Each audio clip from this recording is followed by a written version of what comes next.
Hello, welcome to the show. I apologize for a wind. It's springtime in Maryland, which means it's windy. There's been a fair amount of goings on since last we talked. First and foremost being that there. Yeah. This is the back of the Fiero and no engine. Why no engine? This is a little cleaner than when I pulled it out, but this is the back of the motor. So this would have been what was in the back of the car, and up here would have been the front of the car. And because I'm me, there's some random bolts sitting in it for no good reason. So what happened? Well, you can hear in a video, which I'll post now.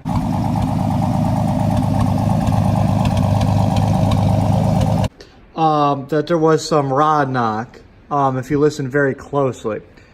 And then when we got everything going, it's kind of hard to tell, but especially on my crappy camera, all the oil that's supposed to be down underneath here was making its way up through the piston oil ring and basically causing the whole thing to not work.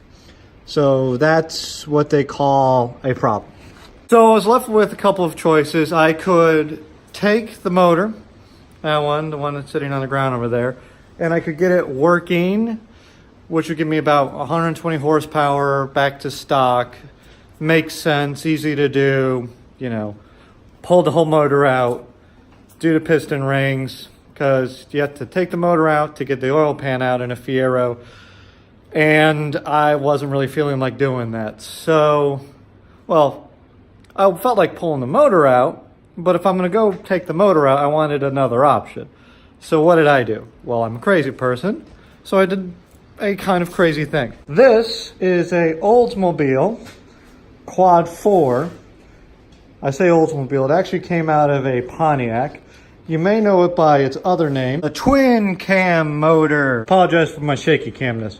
So this puts out approximately in stock form 190, I'm sorry, not 190 horsepower. There was a 190 horsepower version in some souped up versions of the car.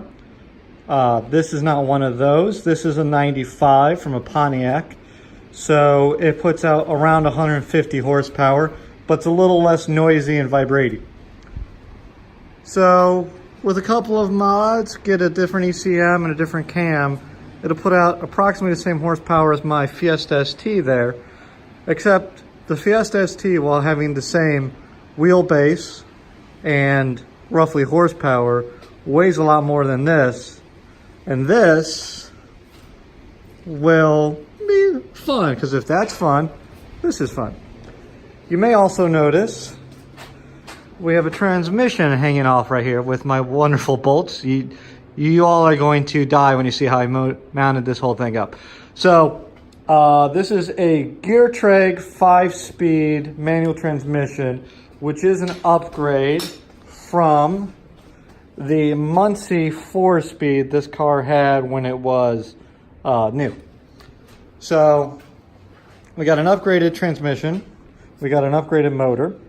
We're putting out more horsepower, and it weighs a fair bit less because it is a cast iron block, but it is aluminum heads. It also is a lot easier to get to everything on this because it is much narrower, you know, narrower. It's not VI, not VI, or VI, something like that.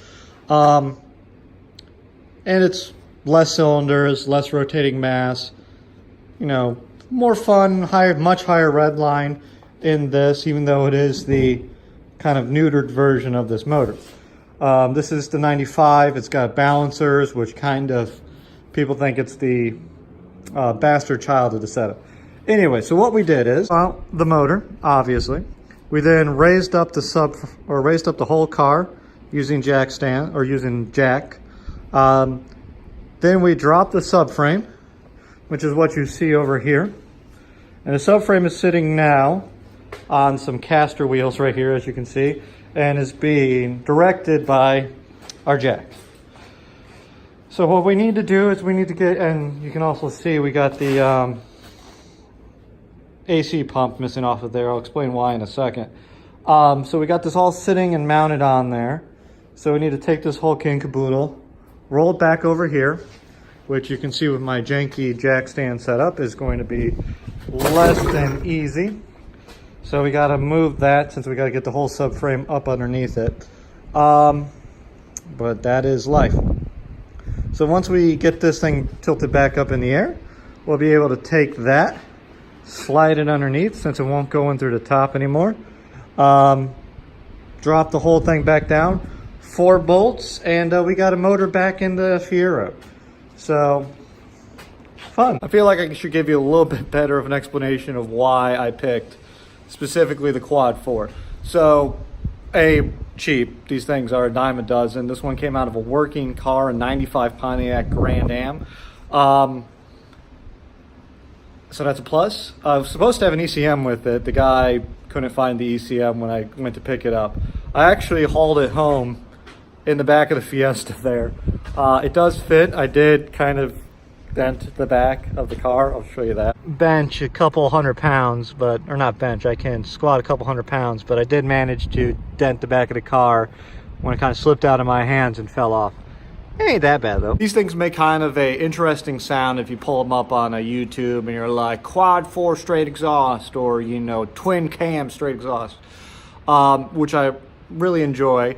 I could have gone with an Ecotech, but an Ecotech would have required trying to get a lot more parts than what I have for this.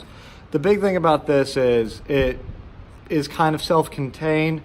There's not a big PCM system to it, or PCV system with it. It controls fuel, spark, you know, and air, and that's this thing. There's not a lot of, the wind just picked up. There's not a lot of, just made a weird noise. Other stuff that you really have to get sorted out with this. And I can get a lot of the electronics hopefully to work in this, to work with that, without having to really mess around with going out and buying new dash, new clusters, new stuff like that. So, also, Ecotechs are a lot more expensive than Quad 4s at the moment. These things are very forgotten about. The only thing that people really use them for is because they got the twin overhead cam. They kind of look like an old school, like hot rod motor. So you see a lot of these in like chop top Fords, stuff like that. T-buckets, that's the word I'm looking for. Also, it came with them 5-speed, which I want a 5-speed. 6-speed is too new, I think. Yeah, I am jangling all over the place. And as you can see, I know this kind of looks like a rat's nest right now, but if this was an Ecotech mode or something like that, there'd be a lot more wires needed to get this thing running. Also, a lot of the connections, the thread count and everything like that matches up directly with what's in the Fiero right now. So don't have to mess around too much with that. I did give it a nice little coat of paint. I have 2 different maybe working coil packs, so we'll see what happens with those. It's all in all, it's in great shape. We did put a ratchet on her. Tripping over the that ain't good. So we did put a ratchet on here, and I can probably even with just one hand, even with the spark plugs in, you can see this thing ain't frozen, and you can hear the whole thing. This is me with one hand. There it goes. So yeah, so it spins over quite freely. I am going to try and find an idler pulley or something to, I can probably just do it up through here because we don't need the AC compressor. That's for sure. We're just going to try and run this as bare bones as possible. So without further ado, let's just we're going to try and get this into there today before this video is done. In real world speak, I got, let's see here. You know, that's my heart rate. Oh, where is it? It's 11:37. So we got about 2 hours of time to really work on this. So let's get to it. On this, let's do a quick. Besides the battery tray here, everything in here, there is next to no rust, which I am super impressed by. I know I've kind of said, well, this is basically a rust-free car. The more I delve into it, the more I expect to just come up with some sort of like weird random rust. Have yet to find it, knock on Fiero. So, we did manage to screw up these hood, boot, bonnet, struts, which is disappointing. I'm gonna have to figure out how to put them back on the right way. But until I'm able to do that, we're just gonna go ahead and like forget about them and just try and get them out of the car until we need them. Jack's taken out from underneath there. He's in our trusty dusty thingy here. So the big thing is we got the motor sitting on the subframe, and I'm gonna make all of y'all vomit. So we'll start with the kind of clever. So this is Harbor Freight pallets. So this is what you move around furniture with. Cut them on the line. Actually, it broke on the line, as you can see over there. Some big old zip ties, and it works. Some of you may have noticed this already. Yes, this is a engine mount, and yes, it's going to fail. You can see we kind of got everything plopped on here as good as it can be for the moment. We have one of the actual motor mounts, or I guess that's a transmission mount, bolted up back there just to get everything kind of orientated correctly. What I want to do is I want to get this all put in here. We got two mounts, two little holes up here that we can use. We're eventually going to put a proper motor mount up here, and we need to find a solution on the back side of the motor here to get it to work a little better. My thought process is a bushing and a bracket. We got some nice pre-drilled holes here we can use, but we want to get it all orientated correctly. And once we get this motor mount, we can do something with the stock motor mount as well to kind of get some front and back balance, get this working how it should be working in the car. We want to get it up, get it started. Once we get it started, we can get up there. It's going to be a bit of a pain to get to some of these holes on the actual motor, but it's going to be much better to do it in the car, everything put in, so we know what we're looking at, as opposed to mounting it up here and finding out that we need to change the orientation of the transmission there in regards to the half shaft. Specifically, this half shaft is so long, this is where the motor would be, or where the drive sprocket or half shaft ends, I guess is what I want to say. And as you can see, the camera kind of gives you a good idea, like from here to there is kind of a long distance. So we just don't want to mess that up. We're probably also going to need to do stuff like, I think this alternator is all seized up. We'll see. Some of them don't spin if they don't have power, so we got to check on that. But we basically just want to get this all mounted up in there. This thing will support, if I lift it up on the jack there, this will come up and everything is welded tight enough that the whole assembly comes up. But right now, we got it all disconnected. We took out the bad hood mounts. So now we're going to get that into here. So that's the car jacked up all janky as it could be. So we're going to try and lower the lift so we can fit this under the little crossbars right there. We're going to have to make sure that we get that under there. And then once that's under there, we can swap out that for the regular jack, which is a little bit more maneuverable. And then we can basically just drop the whole rear subframe onto that, and then once that's going on, we can call it a good day. The motor is mostly in the car. I say mostly, it's under the car. My little fancy, I'm so clever wheels decided to give way fairly quickly, which isn't too bad. It acted more as a skid than anything else. So you can see that. Kind of bowing on me, but there's a lot of movement in there, so I'm not too concerned about it. So now we got to get that made it into there. That's the hinge, and then once the hinge is connected, we can take this and bolt it up into its corresponding hole. So I mean, it's coming together fairly well. Almost too well. I'm a little concerned, but should be good. We got to move some stuff out of the way. That brake caliper is probably going to interfere just with the way it's hanging. And for the most part, it should be just a matter of getting the crane back on the other side of it, lowering it, and then calling it a day. It's the next day. New shirt. Hair is still crazy. So let's show you. Garage is closed. What we've got done.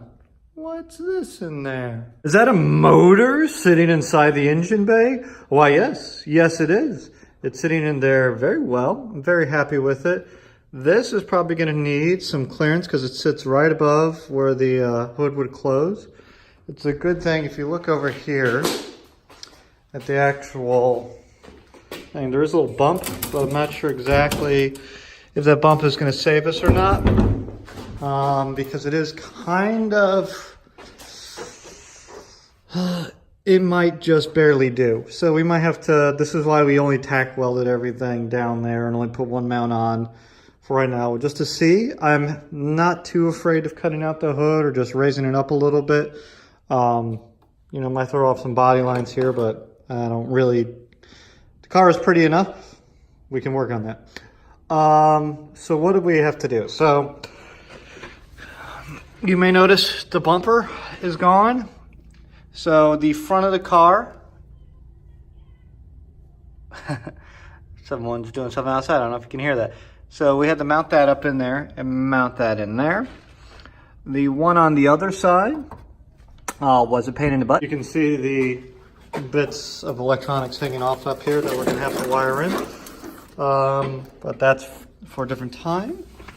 So you can see the remains of a wrench. I don't really want to open it up and get us all rained out or winded out here, so we're not going to open up the garage. But basically, the bolt that goes up through here, the bit that connects right there, you can kind of see it. That's been spinning in place. We welded it in when we took this thing apart, but it didn't stay. So you can see, though, we're more or less in line. That has to come out and made into here, which is what it's going to be doing. Everything seems to be falling into line. You can kind of see better on this side. That's the bolt, goes through there. They're all kind of loosely. These front ones are in there loose, just so we can get this all adjusted a little bit better. And it also gives us the option of, we're going to keep that in there because we can slightly lower the frame if we need to based on the motor, or get this thing jacked up so that's not sticking up so high. You can kind of see it's got a bit of a rake to it. But yeah, the motor's in, which is phenomenal. So big objective completed. We had to take some parts off more than I wanted to. We had to take the bumper off. We had to take, what did I do with them? The taillights are somewhere. I don't remember quite where I put them. But yeah, the important thing is we got motor out, put the new motor in. We got a car which is on its way back to working, which is very good.